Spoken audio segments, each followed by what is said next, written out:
मित्रमंडळ जालगाव बरोबर ना. आणि हा हा कार्यक्रम ज्या कोकणात व्हायला लागलाय त्या कोकणाला सगळी जगातली लोक काय म्हणत असतील तर पृथ्वीवरचा स्वर्ग काय असेल तर तो म्हणजे कोकण, बरोबर आहे ना. आणि तो कोकण तुम्ही आम्ही जपलं पाहिजे. असंच 350 वर्षापूर्वी शिवाजी महाराजांनी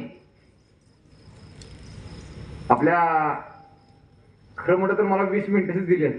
मला 20 मिनिटात प्रश्न असा पडलाय की माता भगिनींची संख्या जास्त आहे त्यांच्याबद्दल काही सांगावं का शिवाजी महाराज मांडावं का 20 मिनिटात फक्त देशाबद्दल 2-4 दादानी जसं बोललं तसं 2-4 मिनिटात काहीतरी बोलून संपवावं. वेळ तरी खूप झालाय. कारण कसं आहे माहिती आहे, दर 6 तासानंतर आपण आत्ता जेवलो तर 6 तासानंतर परत आणि आपल्याला जरा भूक लागते. पण जर एकदा विचार एखादा जर घेतला तर त्याच्या आयुष्याची दिशा बदलते आणि कीर्तिवंत कार्य बनू शकते, बरोबर आहे. त्याचंच उदाहरण म्हणजे छत्रपती शिवाजी महाराज असतील, संभाजी महाराज असतील आणि आपले क्रांतिकारक असतील, बरोबर आहे. त्यांनी एक विचार घेतला की आमचा देव, देश, धर्म, संस्कृती आणि इतिहास, आमच्या परंपरा धोक्यात आहेत आणि आम्ही त्या बदलल्या पाहिजे. एवढा विचार त्यांनी घेतला आणि त्यांनी आपल्या जीवाचं सोनं केलं. तोच विचार घेऊन कोण क्रांतिकारक बनला, कोण संत बनलं, कोण शिवाजी महाराजांसारखं, संभाजी महाराजांसारखं, मावळ्यांच्यासारखं झालं. आणि त्यांनी वेळ प्रसंगी या मातृभूमीसाठी काय केलं, आपलं प्राणाचं बलिदान दिलं. म्हणूनच तुम्ही शिवकाशीदांच्या घराण्यातलं कोण तर वंशज या ठिकाणी आलं पाहिजे, म्हणजे या कार्यक्रमाच्या उद्घाटनाला आलं पाहिजे म्हणून तुम्ही मला बोलवलं. तसेच अनेक मावळ्यांना तुम्ही अशाच पद्धतीनं बोलवाल भविष्यात, असं मी तुम्हाला विनंतीही करतो. पण काय आहे, इतिहास वाचा मिळे दिव्य दृष्टी, न वाचता राष्ट्र हे दुःखी कष्टी. जशी दिव्य दृष्टी मिळे संजयाला, तशी दृष्टी लाभो तुम्हा आम्हाला उभ्या भारताला. ती दृष्टी द्यायची असेल तर आम्हाला शिवाजी, संभाजी आणि क्रांतिकारक संत यांच्याशिवाय दुसरा पर्याय नाही. ज्या लोकांनी इतिहास घडवलाय त्या लोकांचाच इतिहास तुम्हाला, आम्हाला, आमच्या मुलाबाळांना, आमच्या पुढच्या पिढ्यांना कळाला पाहिजे. म्हणूनच कदाचित तुम्ही शिवाजी महाराजांची मूर्ती आणलीत आणि त्याचं या ठिकाणी काय केलं, आपण स्थापना केलं, बरोबर आहे ना. सुंदर पद्धतीचा कार्यक्रम, सुंदर पद्धतीची शिवजयंती तुम्ही साजरी करताय, याबद्दल या मंडळाला मी पहिल्यांदा धन्यवाद देतो. आणि तुम्ही असंच करत राहायला पाहिजे की पुढच्या पिढ्यांना मार्गदर्शन होईल असं. त्यामुळे जे कोण राबत असतील या मंडळासाठी काम करणारी सगळीच मंडळी, मी कुणाचं नाव घेतलं तर ते चुकीचं ठरेल, कारण प्रत्येकाचं योगदान असते. काही जण समोर असतोय, मधला खांब हा महत्वाचा आहे, पण सगळे पण खांब त्यातले महत्वाचे आहेत. तुम्हाला सगळ्यांना धन्यवाद की तुम्ही सगळी प्रामाणिकपणे चांगलं काम करताय. आणि या कोकणामध्ये जे शिवाजी महाराजांनी आम्हाला जी दिलेले विचार आहेत ते तुम्ही जोपासण्याचं काम करताय, बरोबर आहे. मगाशी त्या ठिकाणी मी बोललोच, पण तरी परत एकदा बोलतो की या कोकणावरती परकीयांनी आक्रमण समुद्राच्या मार्गाने केलं. तुम्ही आम्ही समुद्रावरती लक्ष ठेवलं पाहिजे. आमचा देश सुरक्षित राहायचा असेल तर आमचा समुद्र सुरक्षित केला पाहिजे. हे शिवाजी महाराजांचं वाक्य आहे, हे मी बोलत नाही, लक्षात घ्या. शिवाजी महाराजांचं वाक्य आहे, जर भारत देश सुरक्षित राहायचा असेल तर समुद्र सुरक्षित राहायला पाहिजे. म्हणून किल्ले बांधलेत आपल्या पूर्वजांनी, बरोबर आहे का. शिवाजी महाराजांनी बांधले, त्यांच्या आधीच्याही लोकांनी बांधले. पण शिवाजी महाराजांच्या आधीच्या काळात, जरासा आधीच्या काळात असं झालं की आपल्या लोकांचं संघटन बिघडलं आणि आपलेच किल्ले शत्रूंनी ताब्यात घेतले आणि आपल्यावर आक्रमण केलं. आता अलीकडची जर घटना बघितली तर मुंबईमध्ये जे 10 अतिरेकी आले ते समुद्र मार्गातूनच आले. आपल्या देशाची सेना 28 लाख सेना आहे, भूदल, वायुदल, नौदल. मगाशी आपण एका सेनाधिकाऱ्यांचा सत्कार केला, आपल्याला बरं वाटलं. खरं म्हणजे परत एकदा त्यांच्यासाठी टाळ्या वाजवा. त्याचं कारण असं आहे, आज जगात सगळीकडे युद्ध सुरू आहे. फक्त तुम्ही आम्ही असा चांगला कार्यक्रम का करू शकतोय, कारण आमच्या 28 लाख सेनेची ताकद आहे की ती सीमेवर सुरक्षित आहेत, म्हणून ते सीमेवर पहारा देतात. म्हणून तुम्ही आम्ही इथं काय करायला लागलोय, निवांत मध्ये आनंद उत्सव साजरा करायला लागलोय. जर सीमेवर आमचे सैनिक नसते, 28 लाख सेना म्हणजे एका देशाची लोकसंख्या असल्यासारखा प्रकार आहे. भूदल, वायुदल, नौदल आणि आमच्या कमांडोची तुलना जगाच्या पाठीवर कुठली होऊ शकत नाही. इतिहास खूप सांगता येईल पण सगळ्या इतिहासाचं गमक एकच आहे, छत्रपती शिवाजी महाराज. बरोबर आहे का? हा सुद्धा आमचा जे सेनेचा इतिहास आहे तो पण शिवाजी महाराजांच्या मुळेच आहे. आमचं नाविक दल असू दे, आमचं हेर खातं असू दे, रॉ असू दे, सगळं प्रभावी जे आहे त्याची प्रेरणा आहे ते छत्रपती शिवाजी महाराज, भैरजी नाईक आणि आपले सगळे मावळे. तर तुम्ही आम्ही सुद्धा यांच्याकडूनच प्रेरणा घेतली पाहिजे. बरोबर आहे ना? म्हणूनच तुम्हाला तुमच्या मंडळाला वाटलं की या भागात आपण यांचं हे केलं पाहिजे. हिंदूंचं संघटन आहे, संघटन असणारं गाव कुठलं तर जालगाव. बरोबर आहे नाही? जालगाव. तर असंच चांगल्या पद्धतीचं संघटन झालं पाहिजे. शिवाजी महाराजांनी लहान वयातच शपथ घेऊन स्वराज्याची निर्मिती चालू केली, वयाच्या 13-14व्या वर्षी. कारण त्यांना लक्षात आलं आपल्या आया बहिणींच्यावर अन्याय अत्याचार होतोय, आपली गाय कापली जात्या, आपली गाय सुरक्षित नाही, आपली आई सुरक्षित नाही, आपली जमीन मातृभूमी सुरक्षित नाही. बरोबर आहे? म्हणजे माता सुरक्षित नाही. याला सुरक्षित करायचं असेल तर काय केलं पाहिजे? तर आपली जोपर्यंत संघर्ष करत नाही त्याशिवाय देश काय टिकणार नाही. आणि हे जिजामातेनीच त्यांना शिकवलेलं होतं. लहान वयातच जिजामाता त्यांना काय म्हणत होत्या? बाळराजे, राजे राजे म्हणत. त्यांना राजे काय असतात, राम काय असते, कृष्ण काय असते, शिवाजी महाराज काय असते. म्हणजे शिवाजी महाराजांना कसं रामासारखं कृष्णासारखं आपल्या जुन्या सगळ्या राजांची कथा सांगून त्यांना ते घडवण्याचं काम जिजामातेने केलेलं आहे. बरोबर आहे?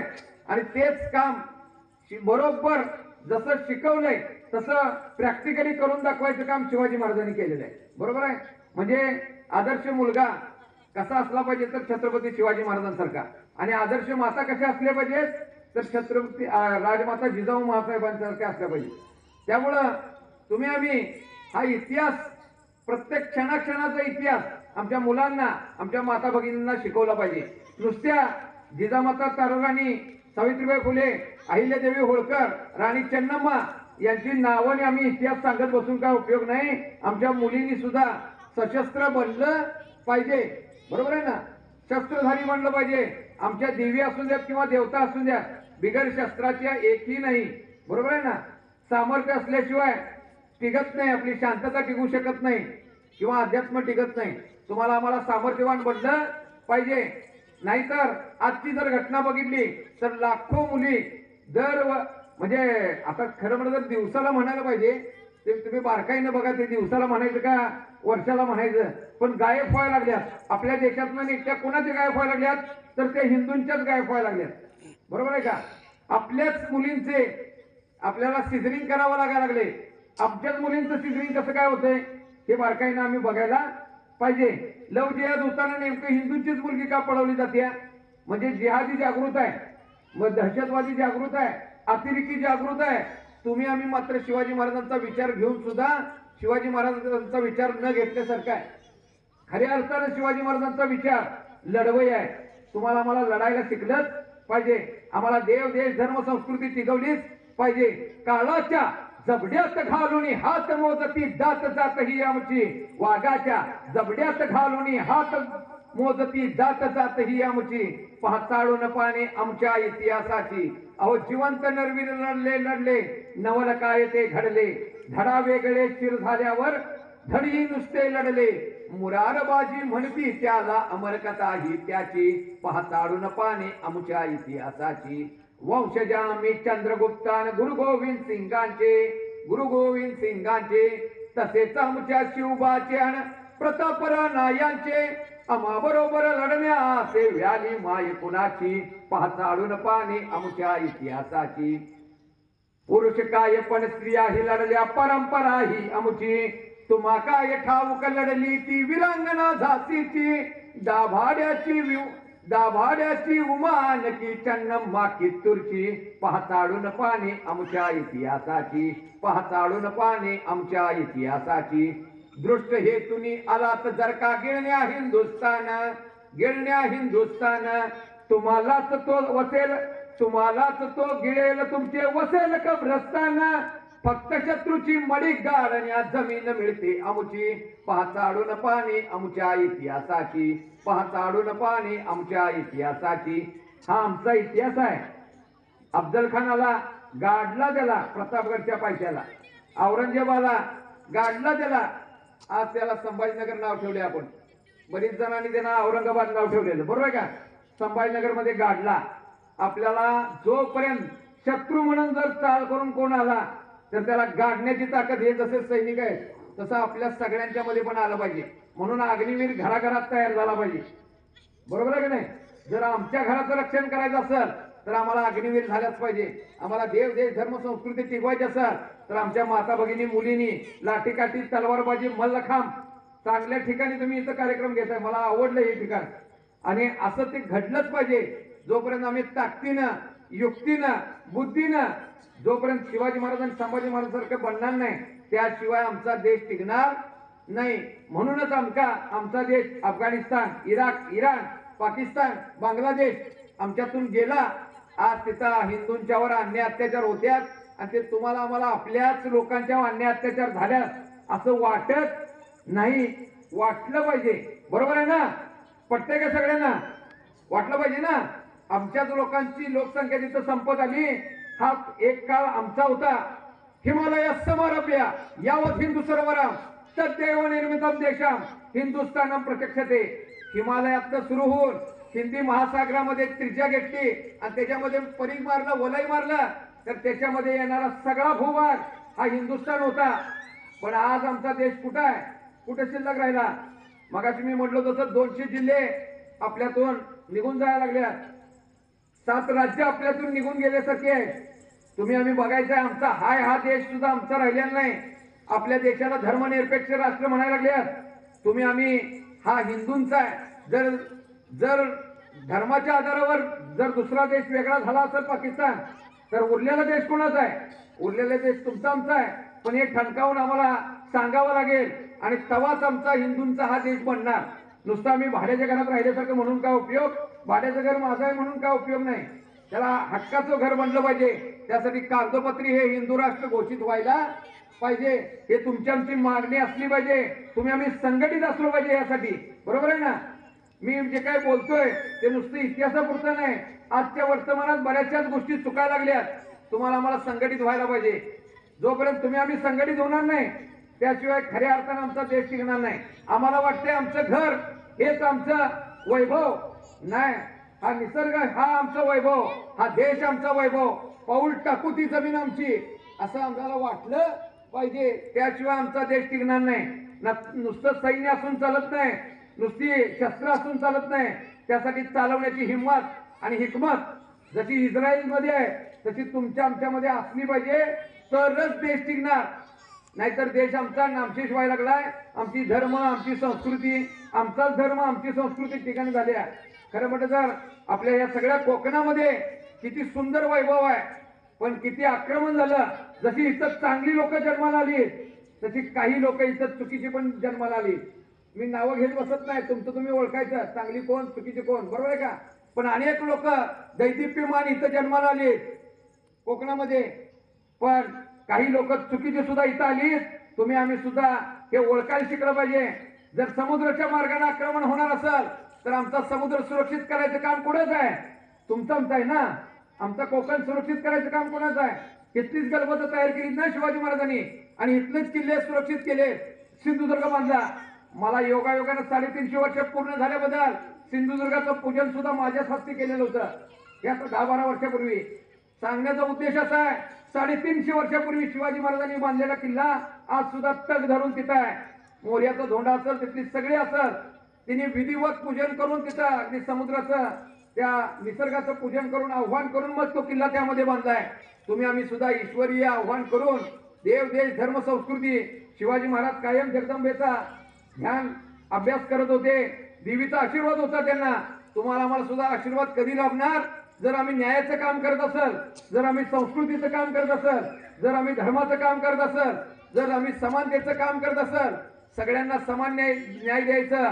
सर्वांना आपल्या समोर आपल्या राज्यामध्ये कोणी दुःखी असू नये, कोणी कष्टी असू नये, सगळ्यांना समान न्याय मिळाला पाहिजे. कोणी उपाशी झोपला नाही पाहिजे. कोणावरती अन्याय अत्याचार होणार नाही. खरं म्हणलं तर ज्यांची शेती आहे त्यांची 100 पोती धान्य पिकत असलं तर 80-90 पोती धान्य आदिलशाही निजामशाही कुतुबशाही बलिदशाही इंग्रज सगळी लुटतच होती. तर आम्हाला जेवढी आक्रमक आली तिने आम्हाला लुटलंच. तरी सुद्धा आज आमचा देश सुजलाम सुफलाम आहे. तो तुम्ही आम्ही टिकवला पाहिजे. बऱ्याच गोष्टी सांगता येतील, बराच इतिहास बोलता येईल, पण बोलूनी जाते विरुणी अमर राहे सत्कृती. तुम्ही आम्ही संघटित होऊन माझा धर्म, माझी संस्कृती, माझा इतिहास, माझी परंपरा, माझा देव सुरक्षित ठेवायचं काम तुमचं आमचं आहे. ते तुम्ही आम्ही संघटितपणानं करूया.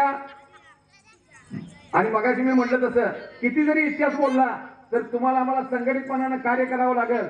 आमचा इतिहास आमच्या मुलांना शिकवायला पाहिजे. हा नातवाच्या ताब्यात आमचा देश द्यायचा का नाही द्यायचा? द्यायला पाहिजे ना. मग नातवाच्या ताब्यात द्यायचा असला तर देश लोकसंख्येच्या आधारावर चालतोय, देश लोकमताच्या आधारावर चालतंय. मतदान कोणाचं वाढायला लागले बघा आणि मतदान कोणाचं घटायला लागले बघा. आम्हाला काही गोष्टी बघायला पाहिजेत बारकाईनं. जोपर्यंत आम्ही बघणार नाही त्याशिवाय आम्हाला टिकता येणार नाही.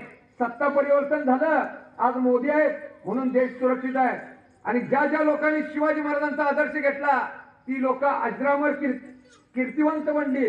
उदाहरण द्यायचं झालं तर आमचे राजश्री शाहू महाराज असतील, आशिया खंडातलं 1 नंबरचं धरण राजश्री शाहू महाराजांनी बांधलंय, ज्याचं कॅपॅसिटी पाणी भरलं की त्याचा ऑटोमॅटिक दरवाजे सुटतात आणि धरण ओव्हरफुल झालं की लगेच पहिला दरवाजा, दुसरा दरवाजा, असं 7 दरवाजे सुटायला चालू होत्यात. असं आशिया खंडातलं एकमेव धरण आहे. आणि मध्ये आपल्या इथलं बांधलेलं तिवरे नावाचं धरण 15 वर्षापूर्वी बांधलेलं धरण फुटतंय. म्हणजे इंजिनिअरिंग त्यावेळेचं चांगलं होतं की आजचं चांगलं आहे? म्हणून शाहू महाराज स्वतःला शिवभक्त मानत होते. सावरकर म्हणतात मी पाण्यात मारलेली उडी किंवा मला जी प्रेरणा मिळाल्या या क्रांतिकारकांची इंग्रजांच्या विरुद्ध लढण्याची ते छत्रपती शिवाजी महाराजांच्यामुळे मिळाल्या. म्हणजे सावरकर सुद्धा शिवाजी महाराजांना म्हणतात. आज शिवजयंती आपण करतोय ही लोकमान्य टिळकांनी सुरू केलेली शिवजयंती का केली आहे? कारण लोकमान्य टिळक शिवाजी महाराजांना आदर्श मानत होते. बरोबर आहे ना. त्याचबरोबर भगतसिंग काय म्हणतात, जिस चोले को पहन शिवाजी खेले अपनी जान पे, आज उसी को पहन के निकला हम मस्तों का टोला, मेरा रंग दे बसंती चोला. म्हणजे भगतसिंग सुद्धा कोणाकडनं प्रेरणा घेतात? छत्रपती शिवाजी महाराजांच्याकडे प्रेरणा घेतात. शिवसेनेचे बाळासाहेब ठाकरे असतील ते सुद्धा कोणाकडे प्रेरणा घेत होते? छत्रपती शिवाजी महाराजांना हार घालून त्यांचा विचारच लोकांना मांडून त्यांच्या संघटनेचं बळ बनवून त्यांनी या ठिकाणी राज्य आणलं. म्हणजे बाळासाहेब ठाकरे सुद्धा शिवाजी महाराजांचाच विचार घेत होते. आजचे आमचे नरेंद्र मोदी सुद्धा शिवाजी महाराजांचाच विचार घेत आहेत. आणि बाबासाहेब आंबेडकरांनी सुद्धा जी घटना लिहिली ती सुद्धा शिवाजी महाराजांनी राज्य कसं चांगलं केलं याच्या आधारावरतीच घटना लिहिल्या. याचा अर्थ बाबासाहेब आंबेडकर असतील, शाहू महाराज असतील, फुले असतील, त्याचबरोबर आमचे शाहू महाराज असतील, फुले असतील, सावरकर असतील, भगतसिंग असतील किंवा आमचे चंद्रशेखर आझाद असतील किंवा सुभाषचंद्र बोस असतील, आझाद हिंद सेना स्थापन करणारे बाळासाहेब ठाकरे असतील किंवा आमचे नरेंद्र मोदी साहेब असतील, आज जगभर त्यांचं नाव काढलं जाते. याचा अर्थ नरेंद्र मोदी सुद्धा शिवाजी महाराजांच्याकडे प्रेरणा घेतात असं त्यांनी अनेक वेळा सांगितलंय. तुम्ही आम्ही सुद्धा आमच्या मुलांना शिवाजी महाराजांच्याकडे प्रेरणा घेण्याचं कार्य केलं पाहिजे. जोपर्यंत आम्ही शिवाजी संभाजी विचारगतचे रक्तगटाची मुलं निर्माण करू त्यावेळेसच आमचा देश टिकणार. तुम्ही आम्ही ते कार्य करूया असं मी बोलून माझं वाढलेलं भाषण थांबवतो. जय हिंद, जय महाराज. छत्रपती शिवाजी महाराज की, धर्मवीर छत्रपती श्री संभाजी महाराज की, बोलो भारत माता की, हिंदू धर्म की, हिंदू राष्ट्र की. धन्यवाद.